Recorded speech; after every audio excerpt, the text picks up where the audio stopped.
السلام عليكم ورحمة الله وبركاته. النهاردة مع بعض هنعمل وصفة حلوة قوي وطعمها لذيذ وهتعجبكم ان شاء الله. هنعمل مع بعض، طبعا انتوا اول ما شفتوا المكونات اللي قدامكم دي عرفتوا الوصفة بتاعتنا ايه النهاردة هنعمل مع بعض الكشري المصري. الكشري المصري اكلة جميلة ولذيذة وكلنا بنحبها. المقادير بتاعتها سهلة وبسيطة ومكوناته موجودة كلها في البيت. بيتكون معانا من الرز، مكرونة صغيرة، مكرونة سباكيتي، بصل، توم، شعرية، حمص، عدس بجبة وخل، وطبعا معانا الطماطم. وهنشوف دلوقتي مع بعض، هنبدأ مع بعض نعمل العدس معانا ازاي. واول حاجة هنبدأ بيها هي الصلصة بتاعة الكشري. يلا بينا نبدأ نشوف هنعملها ازاي. اول حاجه هنعملها معانا في الوصفه بتاعتنا النهارده هي التقليه بتاعه الكشري. هنجيب معانا البصل، يعني 3 بصلات متوسطين كده، هنقطعهم ونفرمهم مع بعض في الكبه زي ما احنا شايفين اهو. هنقطعهم كده ونفرمهم في الكبه، وهنكون خالطين في الخلاط مثلا شفشق طماطم، ومعانا يعني كوبايه زيت، ويكون الزيت نضيف عشان ما يعملش ريحه في الكشري معانا، ويكون كويس وخفيف وما يحرقش كمان على صدرنا. يبقى يكون زيت كويس ونضيف. يبقى معانا شفشق الطماطم، ومعانا كوبايه زيت، ومعانا 3 بصلات متوسطين هنفرمهم في الكبه. ويلا بينا على البوتاجاز نشوف هنعمل ايه. بعد ما فرمنا البصل كده معانا في الكبه بالطريقه دي، هنبدأ ننزل بيه في الزيت بعد ما الزيت سخن.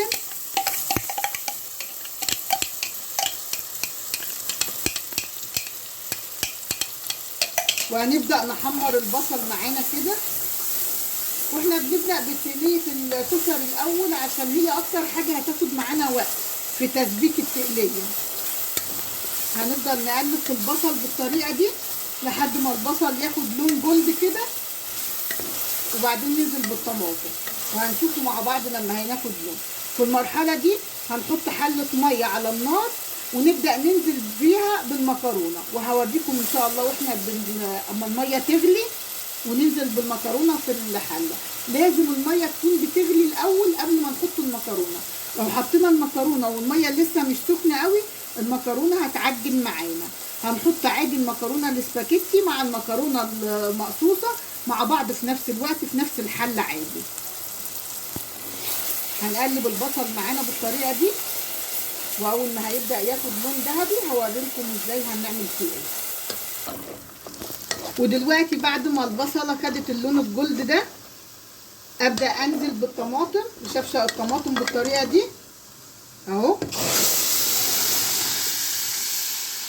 وهسيبها بقى تتسبك. قلنا قبل كده الطماطم تتسبك، يعني الطماطم هتقل خالص. اول ما هتقل معانا ابدا اوطي عليها واحط لها التوابل بتاعتها لحد ما هلاقي الايدام بتاعها نطر على الوش. وهوريها لكم ان شاء الله لما نبدا نحط لها التوابل، ونوريها لكم لما تتسبك. ومع بعض دلوقتي هنشوف ايه المكرونه هنحطها. حاطين الميه غليت على النار. هوريكم دلوقتي هنحط ايه. المكرونه دي نحطها الاول بالطريقه دي، والمكرونه السباكيتي هنبدا ايه نكسرها. هنكسرها مع بعض، طبعا مش هنحطها طويله كده، هنبدا نكسرها كده مع بعض كده على نصين كده تمام. وبعدين هننزل بيها برضو على الميه مع المكرونه التانية. حطينا المكرونه التانية الاول ليه؟ يعني قبلها ب3 دقايق كده، لانها بتاخد سوا اكتر منها شويه. ابدا انزل بقى بالمكرونه كده دي برضو تتسلق مع المكرونه التانية. ودلوقتي ايه هنبدا نغسل العدس بجبه ونغسل الحمص عشان كمان نحطه يتسلق معانا. بس الاول هنحط الحمص قبل العدس، لان برضو الحمص بياخد سوا اكتر من العدس، وهوريكم دلوقتي لما نيجي نسلقه. ودلوقتي بعد ما غسلنا الحمص كويس بالشكل ده زي ما انتم شايفين، هحط حله فيها ميه وحطيتها وسخنت. الميه لازم تكون سخنه، وابدا انزل بالحمص كده لحد ما يبدا يعني يستوي شويه كده، مثلا نقول نسيبه 10 دقايق، وبعدين نبقى ننزل بالعدس لان الحمص بياخد سوا اكتر من العدس. ومعانا المكرونه اهي بدات تخش على سوا، هتستوي معانا المكرونه وهنصفيها. ومعانا ال الصلصه اهي بتتسبك معانا زي ما احنا شايفين. دلوقتي هنعمل مع بعض البصل، هنقطع مع بعض البصل وهنحمره، وهوريكم ازاي هنقطعه ونحمره، وهنعمل مع بعض الدقة بتاعة الكشري. يلا بينا نشوف هنعمل ايه. علشان اعمل البصل اللي هو بيبقى حلو كده وبنحطه على وش الكشري، هنجيب معانا 3 بصلات او بصلتين او 4 زي ما انت بتحبيه، كتير او قليل. هقطعها بالطريقة دي، وابدأ اقطعه ايه طرنشات كده او جوليان، او نقطعه شرايح زي ما انتوا بتقولوا اهو بالطريقة دي كده رفيعة. اقطعه شرايح رفيعة اهو كده.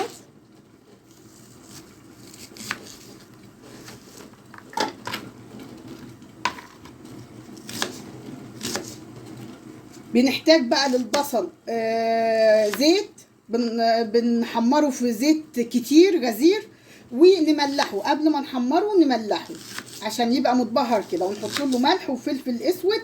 وهنشوف دلوقتي اما هاجي احمره هنحط له ايه عشان نحمره.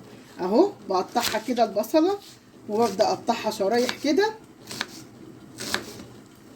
اهم حاجه معايا في تحمير البصل ان احنا نحط زيت غزير علشان يتحمر كويس وما يتحرقش منا.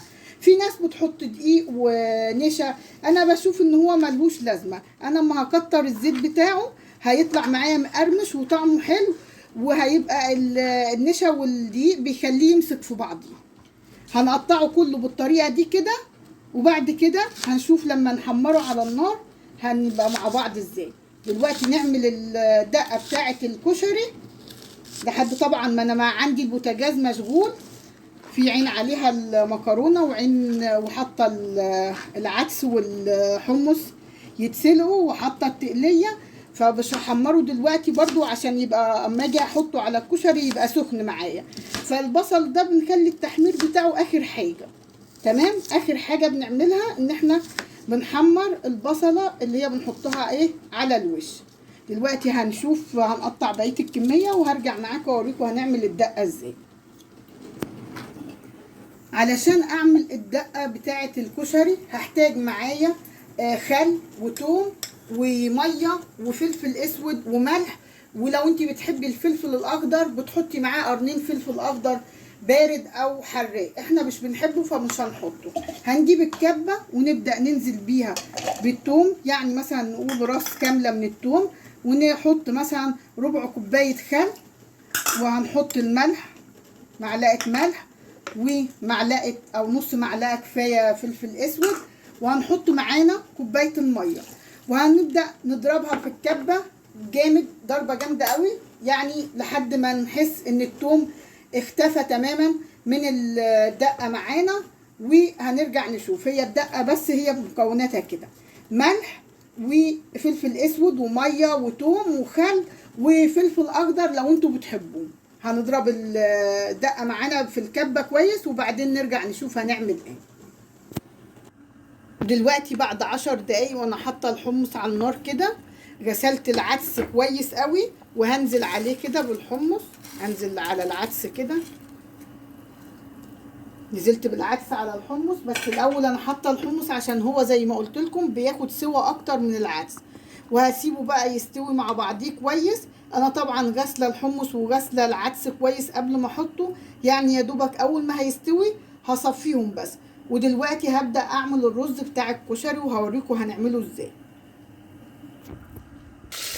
دلوقتي معانا بعد ما حطينا نص كوبايه زيت على النار هننزل بالشعريه ونقلب لحد ما تاخد معانا لون جولد كده. وعايزه اقول لكم احنا المفروض نغسل الرز قبل ما نحط الشعريه على النار، لان الشعريه ما بتاخدش معانا وقت. فاحنا علشان الشعريه ما تتلحفش منا وتتحرق وتبقى واحده محروقه وواحده مش مستويه، هغسل الاول الرز. معانا الرز اهو غسلناه قبل ما نحط الشعريه على النار. هنحط الشعريه كده نقلبها لحد ما تاخد لون جلد، وبعدين اول ما تاخد معانا لون الجلد هنشوف هنعمل ايه. دلوقتي معانا الشعريه اهي بدات هتدخل على اللون اللي احنا عايزينه اهو. نقلب شويه تاني.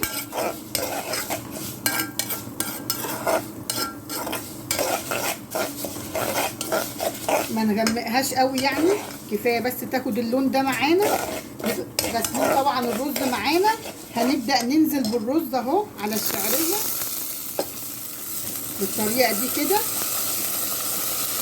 ونبدا نشوح الرز مع الشعريه لحد ما ايه نلاقيه ينشف كده اهو. نشوح الرز كويس قوي.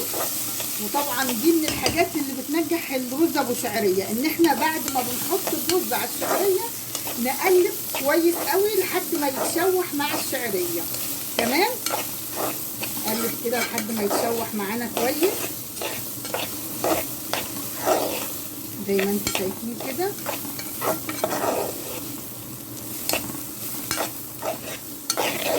شايفين اتشوح معانا كويس ازاي. هنبدا دلوقتي نكون مسخنين ميه في الكاتل وننزل على الرز بتاعنا بالميه، وبعدين نحط له الملح بتاعه اهو.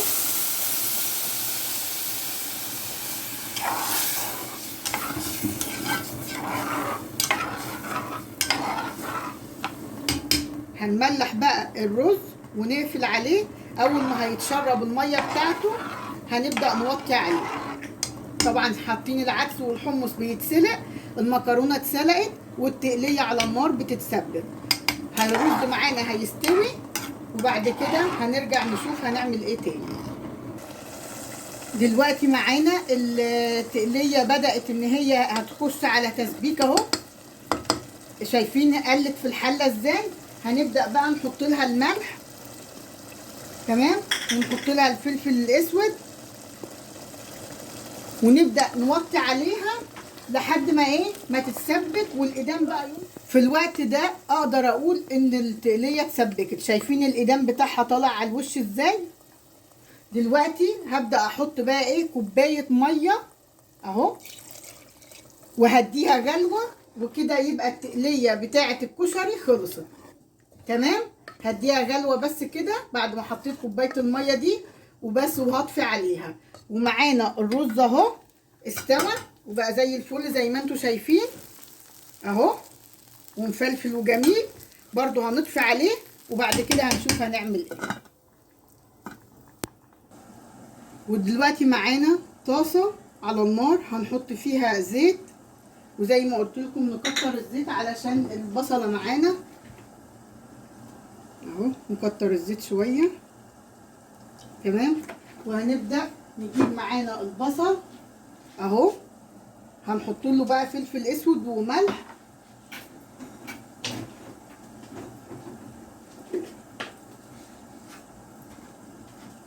حطينا له رشه ملح اهي. هنحط له برده رشه فلفل اسود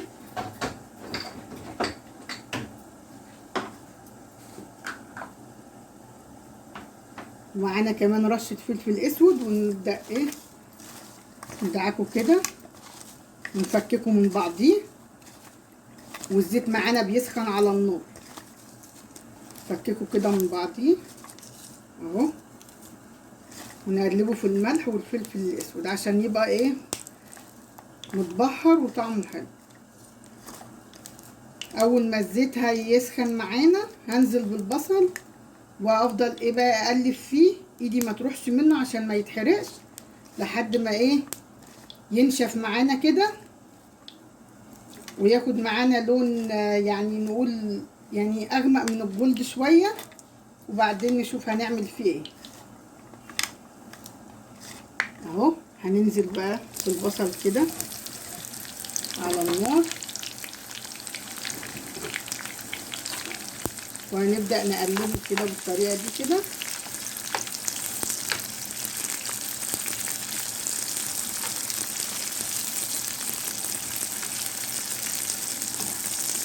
اول ما هياخد معانا لون هنوريه لكم هنصفي عليه امتى، وبعدين ايه هنصفيه من الزيت طبعا، هنحمره ونرجع لكم تاني. ودلوقتي بعد ما حمرنا البصل معانا وخد اللون ده كده خلاص كده اتحمر معانا البصل، هنبدأ كده نصفيه من الزيت ويبقى جاهز معانا على التقديم. دلوقتي بقى هوريكم ازاي نعمل الشطة بتاعة الكشري. كده هنصفي البصل وخلاص. دلوقتي معانا اهي التقلية بتاعتنا، شايفين جميلة ازاي؟ هنبدأ ناخد منها شوية كده اهو، على قد ما انت عايزة بقى تحطي شطة في قد ايه، وهنبدأ نحطها على النار كده، نحطها على النار وهنبدأ نجيب بقى ايه شطة معانا اهو، شطة حمراء عادي، وهنقلب ونديها ايه غلوة على النار. تمام، نسيبها كده مع بعضيها كده تغلي شوية على النار، وكده تبقى خلصت معانا. دلوقتي بقى هنبدأ نغرف مع بعض الكشري بتاعنا بعد ما خلص، ونشوف هيبقى عامل ازاي معانا. بعد ما غرفنا الكشري معانا بقى شكله بالشكل ده زي ما انتوا شايفين. وطبعا حطينا الشطة في طبق جانبي والدقة اللي حابب يزود، وطبعا نحط صلصة برضو في طبق جانبي اللي حابب يزود يزود. وخلصناه كده معانا بالشكل اللي انتوا شايفينه ده، شكله جميل وطعمه جميل وحلو. جربوه، طعمه هيعجبكم، وطريقة سهلة وحلوة وبسيطة. اتمنى ان وصفتي النهارده تكون عجبتكم، وما تنسونيش بقى باللايك والشير والاشتراك في القناة عشان يوصلكم كل جديد. وشكرا لحسن استماعكم، والسلام عليكم ورحمة الله وبركاته.